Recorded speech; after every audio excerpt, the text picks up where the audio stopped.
Welcome to Mac Talk, a Middle Tennessee podcast from Mont Haven Arts and Cultural Center in Hendersonville, Tennessee.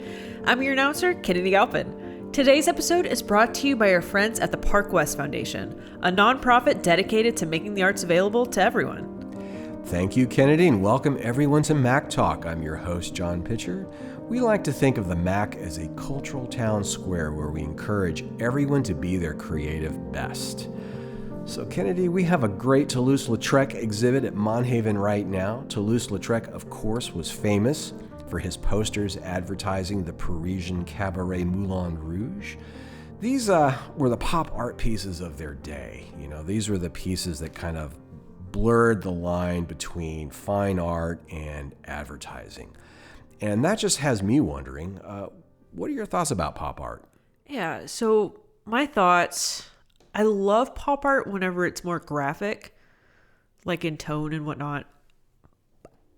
I know a lot of pop art leans towards advertising, but I really like it whenever it's not too, I'd say, capitalistic. Okay. Where it's not like Andy Warhol straight up doing a Campbell soup. Yeah. Right. Well, that's what Toulouse-Lautrec was doing, though, right? Right. Because he really was the graphic artist. Right. But it was advertising. And it was, but it wasn't really like liked it. Too much. It wasn't like straight up in your face trying to sell you a product in a way. It was more of describing what was still going on in the day. On the other hand, I guess the product were all these celebrities and, questionable personalities. Yeah, that's true. That he ran into in the district there with Moulin Rouge, the Montmartre district of Paris. I should say, for context, my favorite pop artist is Keith Haring. Okay. Which might explain a little Talk to me about him. Why. So he did more pop art that was describing things going on in the day. I mean, obviously it was the AIDS epidemic, the crack epidemic. So it was more of advertising, but against those things, kind of awareness. Okay. So that's kind of why. So sort of visual PSAs. Yeah, in a way. In a way, yeah. And I just kind of enjoy his work, his loud lines, his loud colors, everything about that time is kind of interesting to me in terms of his art. Okay. Well, that's another interesting perspective, though, on this kind of art, that it has so many different utilitarian purposes, right? So it's not just going to be fine art. It can be if it's really well done, right. Or it can be advertising, or it can just be a public service. Yeah. How cool. It could be drawn in a subway station like it was for Keith Haring in the beginning, and then he was discovered, and now we see his work in galleries all around the world. Yeah. And that's the ultimate way to do it, is if you can do an ad or PSA or anything, but make it graphically beautiful and interesting enough that it's going to be considered fine art as well. Yeah. Because it can be, right? Absolutely. Wow. Okay. Well, I'll tell you what, speaking of Toulouse-Lautrec, let's go ahead and introduce today's guest. Morris Shapiro is the Senior Gallery Director of the Park West Gallery, which is the world's largest art dealer. Over the course of his 40-plus year career, Maury has overseen much of the writing about Park West's vast art collection. As you can imagine, he knows a lot about Toulouse-Lautrec. We're thrilled he's here to talk with us about the Mac's Toulouse-Lautrec exhibit, which is on display through April 5th, 2026. Morris Shapiro, welcome to Mac Talk. Thank you so much. Great to be here. This is so wonderful. Thanks to Park West, we have this amazing, from Moulin Rouge to Music City, the graphics of Henri Toulouse-Lautrec here. Yes. It's a great exhibit. I am fascinated by this individual, this guy from France, Toulouse-Lautrec. He was an unusual character, though, to say the least. In many ways. And he was, in one way, he was unusual, was just simply his appearance. Yes. Tell me a little bit about this funky-looking guy. Yeah. Well, he was a royal. His family were aristocrats. They went back 1,000 years in terms of ruling the south of France. His mother's family was actually in the Crusades. They helped conquer Jerusalem in like the year 1026 or something. And so the family, being aristocrats, there was a lot of inbreeding. His parents were cousins, first cousins. Their mothers were sisters. And he was born with a genetic defect. He had dwarfism, and then he also had another ailment called osteogenesis imperfecta, I was told that by an osteopathic surgeon who studied his work, and it's a brittle bone disease. So by the time he was 10 years old, he had microfractures in his legs. His legs never fully developed. When he was 13, he broke his femur standing up while walking across the room to meet his doctor. His mother took him on a religious pilgrimage the next summer to Lourdes to try and have a spiritual healing there. And he broke his other femur stepping in a ditch. And so he had a full-size torso and head and arms and very short, disabled legs. It was painful for him to walk, and it was hard for him to get around. And he was very peculiar looking. He only was 4'11" total. And so he looked very strange. He had a bulbous nose, had big lips, and a dark beard. And one of the women who talked about him when I first met him, Yvette Gilbert, one of the performers, they became great friends as well. She wrote about her first experience with him and said how horrible he looked and how atrocious he appeared. But she said that when he looked at her directly at her, and she saw his eyes, they were warm and remarkable and powerful, and he realized that and snatched off his glasses to look at her. And she said he looked at her and gave her a marvelous look with his eyes wholeheartedly, and they were wonderful when she was able to really see him from that standpoint. Wow. Well, let me ask you, following on that, he was an aristocrat. In that day, a lot of aristocrats loved the arts. They were often pursued the arts as dilettantes. Indeed. Certainly, Frederick the Great played the flute. Yes. And as his employee, Carl Philipp Emanuel Bach, would say, "What rhythms, yes, sire," and Queen Victoria played the forte piano for Mendelssohn, but they were hobbyists. They had other things that were expected of aristocrats. Was his physical disabilities and the other unusual aspects of his life, did that push him more into a different kind of life? Because they don't usually these aristocrats didn't become great professional artists. Yes, it's frowned upon for aristocrats to do anything that's viewed as a job, to have any kind of career. And so his father and his uncles loved to paint, which is interesting because they were hunters. They loved hunting and riding horses and birding and having kennels, which is a good aristocratic activity, right? Yeah. You don't want to have a job when your aristocrats beneath you. And so they never viewed that being an artist would be a legitimate, livelihood. But he pursued it. He loved art. He started drawing when he was very early.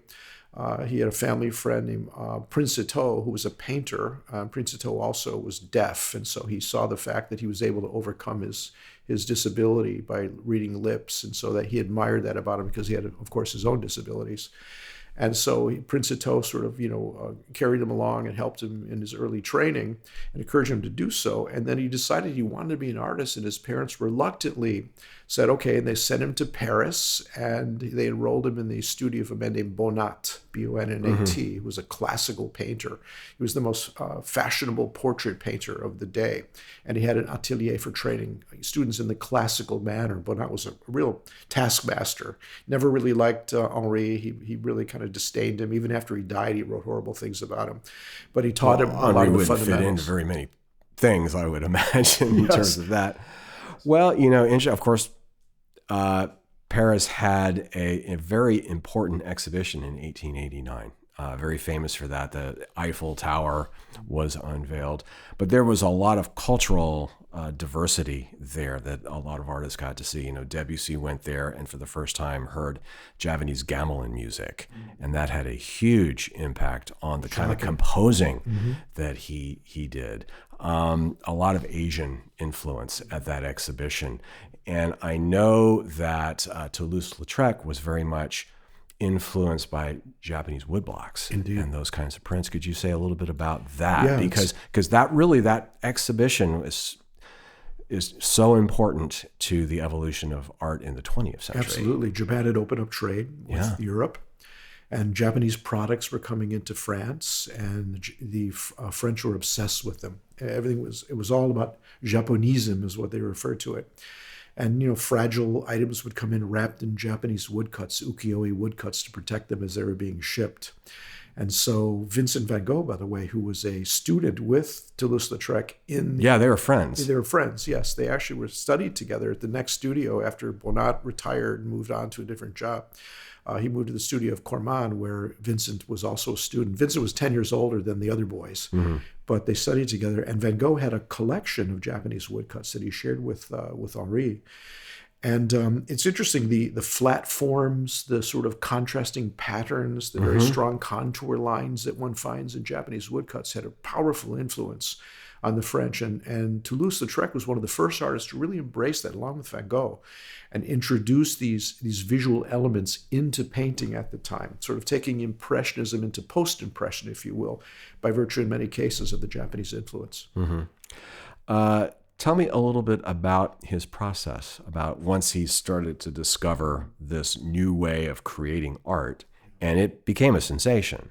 Indeed. Tell me how he put these lithographs together. Well, he saw lithography in a new way. He was one of the greatest innovators of the technique of lithography, which was a commercial printing process. It was a fairly mundane technique that was used for, making menus and programs for the theater and advertising, magazines, etc. And he saw it as an art form, and he was able to really push the medium. It's done by drawing on a slab of limestone with grease. We won't go into the technical details, but essentially every color requires a separate stone. It's done color by color, stone by stone, and he saw the ability of this medium to move beyond its commercial applications into a really expressive art form. And it's interesting that a lot of people don't know that many of his paintings, a majority of his paintings, his oil paintings, were studies for his lithographs. They weren't meant to be standalone paintings. And so that is so fascinating. I mean, it sounds like the opposite of what a lot of artists would do, isn't it? Exactly, yeah. And so when he made his paintings, they're almost like drawings. His paintings have been described as color drawings in essence. He would water, use a lot of linseed oil and take the turpentine and get the very thin pigment painted on cardboard and on raw canvas, and they're very colorful drawings. But then he would take that finished painting and turn it into a lithograph and explore it as a lithograph. In fact, when he did his exhibitions of lithographs, he was one of the first artists to show the states, which are the progressions and the changes of the image as it evolved, color by color by color, in the exhibition. And he also exhibited his stones, his limestones with his drawings upon them as well in the exhibitions. That's how important he felt his lithographs were as an art form. Wow. We're speaking with Morris Shapiro, Senior Director of the Park West Gallery. We'll be back after this important message. The Park West Foundation reminds us that the arts help build well-rounded communities. They foster creativity and cultural understanding. Arts programs promote education, economic growth, and emotional well-being.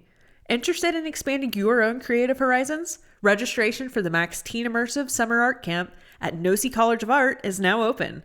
Go to monthavenarts.org/classes for more information.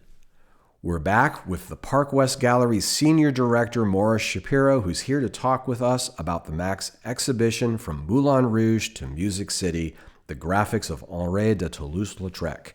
The exhibit is on display through April 5th, 2026. He became famous because of the work he did portraying Moulin Rouge, with his Moulin Rouge posters. Indeed. We all sort of know that name today. It's sort of ingrained in our own pop culture. Tell us a little bit about that cabaret, the Moulin Rouge, what it was, and why it was both important, but also really kind of different It was at that time. Because, I mean, that's sort of, I sort of see that as the kind of Paris of lights that we start to think of in the 20th century. Yes, Exactly. This place to go and it's still there, in Montmartre. Yes.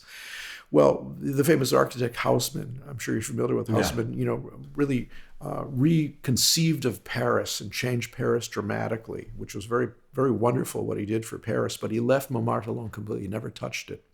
And so Montmartre became the area where the working class lived, the factory workers, and That's our neighborhood here. This is where this aristocrat moves in. Yes. Okay. Yeah. And so it attracted artists because the rents were cheap. And so artists, intellectuals, and poets, and writers, musicians moved to Montmartre, and so it became this wonderful milieu of creativity. And so these cafes opened up. The first one where Toulouse went to was one called the Chat Noir, the Black Cat. And then eventually it moved to another one called the Mirliton, which means the toy whistle. And then there was the Moulin de Galette, and then finally the Moulin Rouge. The Moulin Rouge was the granddaddy of these great performance venues. And it was a huge, huge venue. It had a garden in the back with like a carnival atmosphere, had fortune tellers and games and all kinds of things. One of the first places with electric lighting.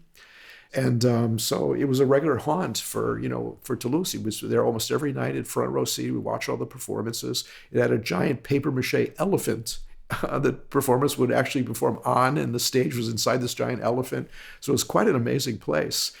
And, back to your point about the aristocracy, the wealthy people from Paris proper, not from Montmartre, loved to go into Montmartre to experience the rough side of France. It was exciting for them to rub elbows with the performers and the ladies of the night and, the characters that were the denizens of Montmartre. They were excited about that. So that's something he loved to portray in his work as well. The irony of these people that had very, successful lives, comfortable lives, coming into the lower class areas of France and spending time hobnobbing with the individuals that hung out at the Moulin Rouge. Yeah. Well, I would imagine Montmartre is also something of a Lower East Side of New York from the 1960s. This is where all the artists, all the musicians, all the really cool creative people suddenly want to be, right? And they kind of feed off each other's ideas and creativities. I'm imagining that's happening here. Yeah, absolutely. Well, he was great friends with many writers and musicians as well. And of course, the performers. He loved the performers. And so many of his posters were created about the performers and, in effect, made the performers famous because he was launched into fame right away by his first great poster, which was of the Moulin Rouge and the dancer La Goulou. La Goulou means the glutton, and she was a very famous dancer who was, famous for walking around and picking drinks off people's tables and drinking them while they were sitting at the tables while she was performing. Hence the name. And so we made a poster of La Goulou at the Moulin Rouge with the male dancer that she performed with, Valentin de Saussesse, who was called de Saussesse, meaning boneless, because he danced like his legs were made out of rubber. And so he very flexible, right? Yeah. He made this famous poster, and it launched him into fame almost immediately. Everyone wanted their posters done by Toulouse-Lautrec, and it launched the Moulin Rouge as well into more fame. So it was a wonderful sort of symbiosis there between his advertising and also the performers that he created posters for their performances. And these posters initially were intended as strictly as a form of capitalism, right? This was advertising. Absolutely. And where did this advertising? Because these are often large posters as well. Where did they appear? They appeared on billboards and kiosks, and interesting, they would also create like a sandwich board and put it on a donkey cart, and they would go through the streets of Paris, Montmartre, and into Paris proper, advertising these exhibitions and these shows and these performances and these performers. I remember one writer, one critic who loved Lautrec's work was talking about the first time he saw the Moulin Rouge poster on a donkey cart going through the street. And he was so enamored by it that he walked alongside of it for blocks because he couldn't take his eyes off of it. And so the donkey cart was moving through the street of France. Wow.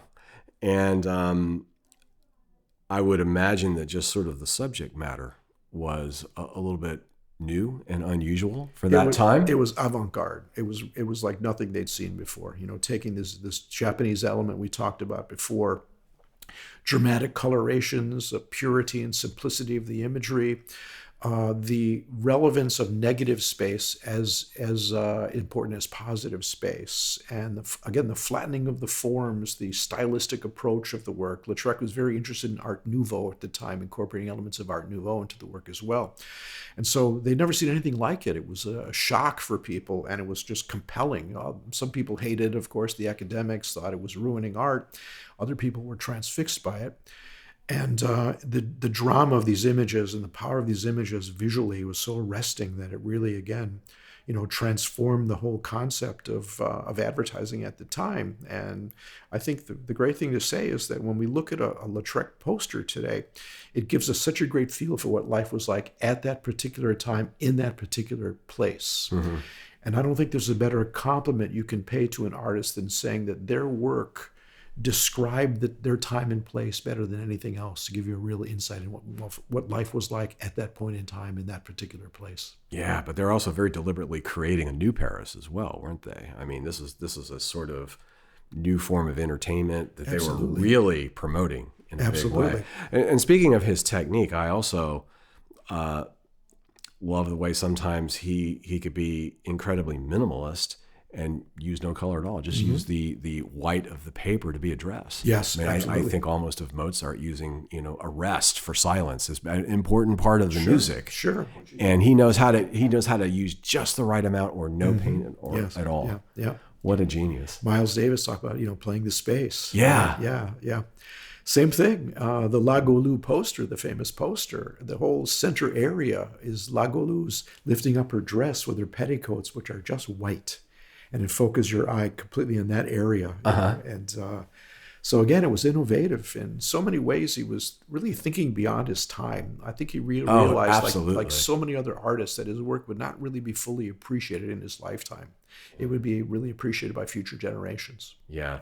And his art, I think to this day continues to have a huge, huge influence. Oh, so influential.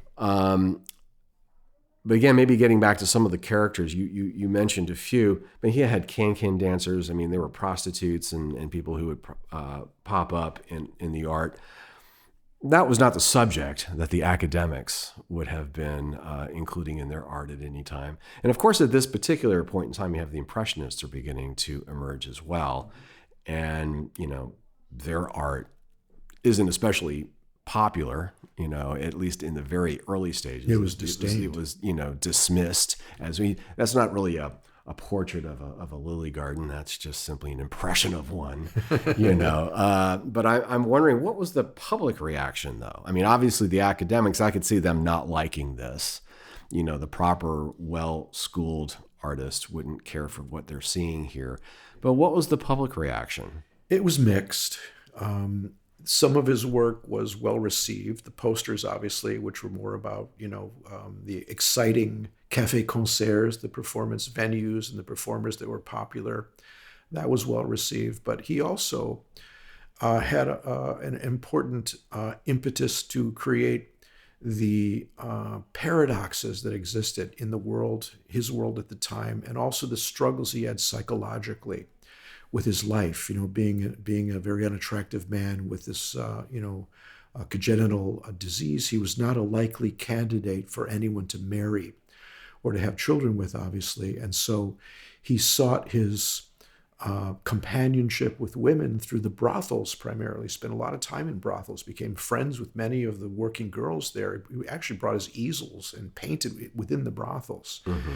And so those works were not well received by the public. On display in this marvelous exhibition, which, by the way, is, I think, one of the finest it's been shown anywhere in the world in several years. Over 50 masterworks in this collection here at the Mannheim, which is really extraordinary. There is the entire L series, E-L-L-E-S, which really means them in the feminine in French, the ladies. And it's 10 lithographs, exquisite lithographs of the behind the scenes of the brothel, with him being in that environment and not showing the activity of the brothel, showing what the ladies' lives were like, the intimate friends and the ladies he knew closely in that world. And they're amazing images. Not only are they just exquisite masterpieces of the technique of lithography, innovative masterpieces, but they give us a glimpse into what that world was like. It's almost kind of journalism. Very much so. But my point being, they sold poorly. They were not well received by the public, and he poured himself into this project. I would imagine it'd be scandalous. Yeah, they were in some. And of course, his relatives were completely shocked and offended by them. They were just horrified by them. That's why you don't want these aristocrats to become artists, right? You give the family family name a black eye. The focus on the aristocrats was preserve the family dynasty. That was it. Right. Your life is just there to keep the dynasty going. Never do anything that will put a dark mark on the dynasty. And so that's what he was doing. Aristocrats need. I mean, you see this with the English dynasty today, they do need some public support. At some point they say, well, why do we need an aristocracy again? Yes, exactly. And in France, when they say that, it's bad news. Bad news, yep. And so he knew that, and it aggravated him. He actually sent 8 of his paintings to one of his uncles in the south of France intentionally, because he knew his uncle hated his work. And he went down to visit him, and he left the paintings there. It's like happy intentionally, birthday. Huh? Yeah. Oh, and his uncle burned them.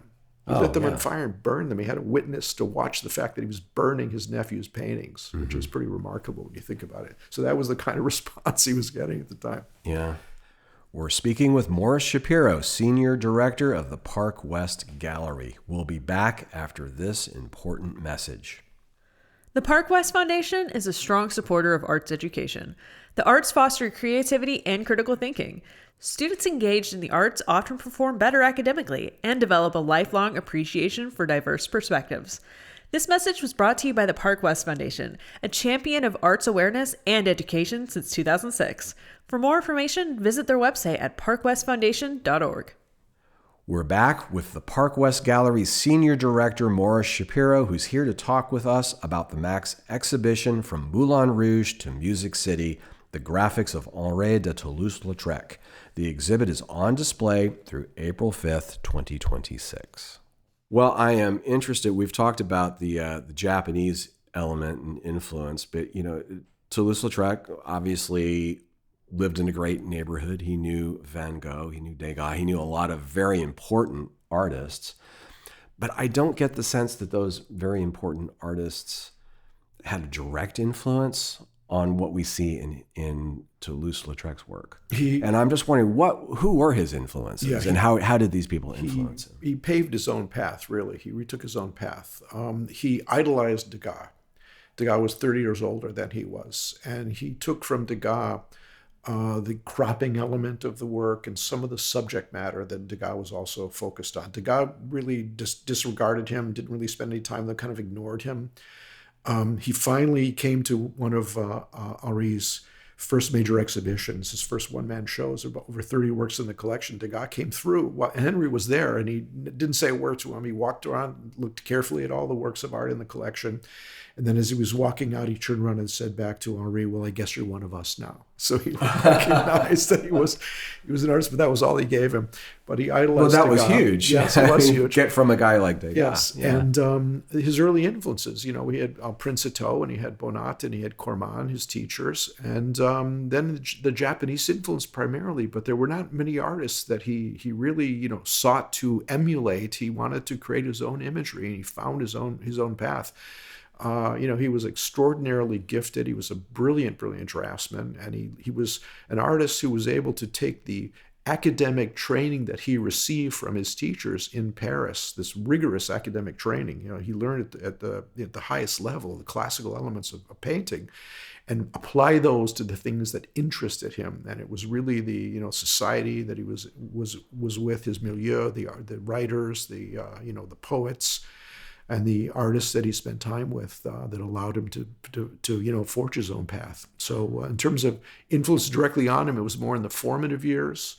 And as he reached his maturity, he only really worked at a high level for 20 years before he died. Right. He died at 36 years old. Right. Yeah, he was kind of like all those great artists in the 19th century, that a lot of them found a way to die before 40. Yeah, burned out. Burned it up. Of course, he also drank himself to death, and he was a severe alcoholic. Yeah, he started drinking at the age of 10. When he went to Paris, he started drinking intensely. He loved to drink a combination of cognac and absinthe, which was a deadly narcotic. Mixed it and put it in his cane. He had a hollow cane so he could drink wherever he went. He had the absinthe and cognac inside his cane. And then he developed syphilis, and so he had enough health problems there. Yeah, at the end he was hallucinating and paranoid, and his mother put him into an institution. Reluctantly, she'd want to do it because, again, it would have a black mark on the family name, but she put him into an institution to dry him out. Well, what's extraordinary is that, he didn't live very long, and his productive life was really 10 years, right? It was amazing. So somehow he was creating these really original masterpieces while at the same time, not being a person of great mind and health. Yeah, it's remarkable. So it's quite a struggle. Yeah, it's remarkable. There are stories about him, being out all night, drinking in the clubs, and then the next morning at sunrise being in the lithographic studio, be ready to go, climbing on top of the table, working on the stones. Oh gosh, he could have been a jazz saxophone player from the bebop era. Those guys knew how to do that too. Little Charlie Parker. Those guys could do that too. Yeah. Well, he may not have been as greatly influenced by others, but on the other way around, he has been hugely influential. Oh, tremendous. Tell me, what has been his influence on art in the 20th century? Still today, you see people inspired by Toulouse-Lautrec. Picasso was heavily influenced by Lautrec in his early years. There's an incredible painting by Picasso. It's called the Salon Bleu, the Blue Room. It's a woman bathing in this blue interior. And in the back of the painting on the wall is a Toulouse-Lautrec poster. It's the May Milton poster that Lautrec created. In fact, it's here in the show. You can see the poster here in the Monthaven exhibition. And so his influence on Picasso is profound. Another artist, some folks may know, Leroy Neiman, American artist, 20th century artist. I think he died in maybe 2012 or so, in his 90s. He was an artist who was a marvelous, very, very successful artist, very popular artist, and he was almost emulating Toulouse-Lautrec. He was very flamboyant, and his work was about all the things that were happening in the world at the time, the great sporting events and celebrities and famous restaurants. And, he was an artist who really captured his time just as Lautrec did in his time.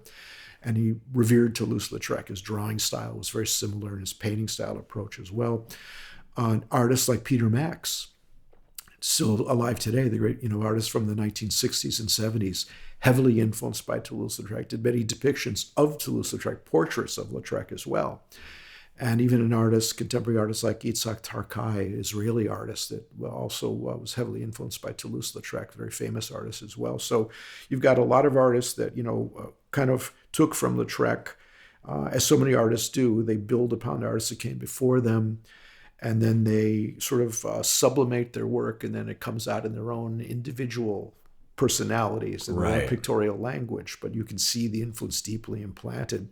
And you have to talk about Warhol as well, Andy Warhol, an artist who saw the idea of printing, the concept of printing and advertising, and kind of blending that into his fine art approach. Right. So what you're basically saying is that Toulouse-Lautrec kind of helped give rise to the whole pop art movement. No doubt. I mean, and absolutely. That is about as huge as it gets, right? Yeah, absolutely. So absolutely. Where would the 20th century be without that diminutive Frenchman? Yes, I know. The eccentric, astonishing genius of Toulouse-Lautrec. Yeah.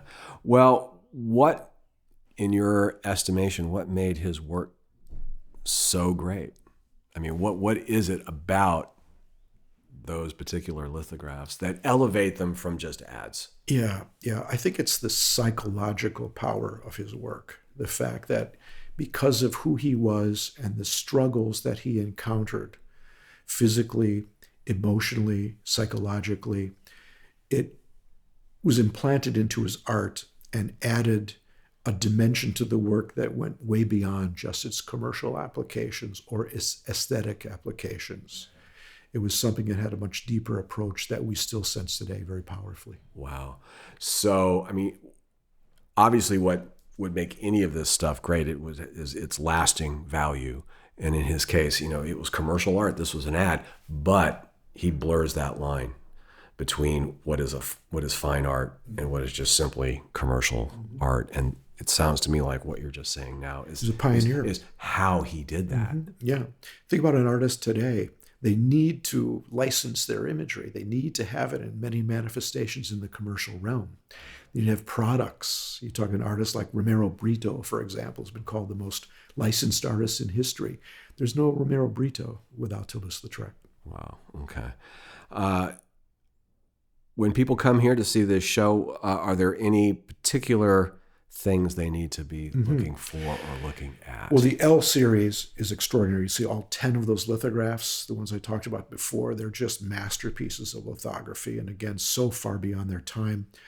There's one of the most famous posters of Toulouse-Lautrec called the Divan Japonais, the Japanese divan or chaise, with Jane Avril in the foreground in the loge looking down at Yvette Guibert performing on stage with her long black gloves and her head chopped off because she complained to him all the time about he didn't like the way she was depicted. So he cut her head off in the poster but left the long gloves so everyone would know it was her. Right. There's a before letters impression of Aristide Bruant, the famous performer that was a good friend of Lautrec's.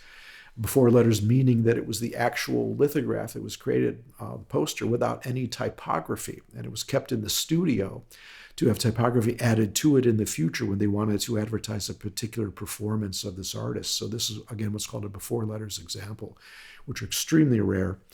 And you'll see some of his lithographs that were made not for advertising, just for the purposes of creating for collectors. There's one called the L'Anglaise au Moulin Rouge, the Englishman in the Moulin Rouge, which is just an incredible masterpiece. It's hand-signed in pencil by the artist, from a very small edition in pristine condition as well, which is another innovative and remarkable work. So the collection, as I said, over 50 works, it's just chock full of amazing examples of his great mastery. Every work has a story connected to it. And I hope everyone will take some time to see this before it goes, because, as I said at the beginning of our discussion, I think it's one of the most important collections of Lautrec assembled in many, many years. That's amazing. Well, from Moulin Rouge to Music City, the graphics of Toulouse-Lautrec, I am so happy that you have been here, Maurice Shapiro. Thank you for joining us at Mac Talk. My pleasure. You've been listening to Mac Talk from Mont Haven Arts and Cultural Center. Our mission is to educate, elevate, and encourage our community through the transformative power of the arts. If you are interested in transforming your creative life, check out our website at monthavenarts.org.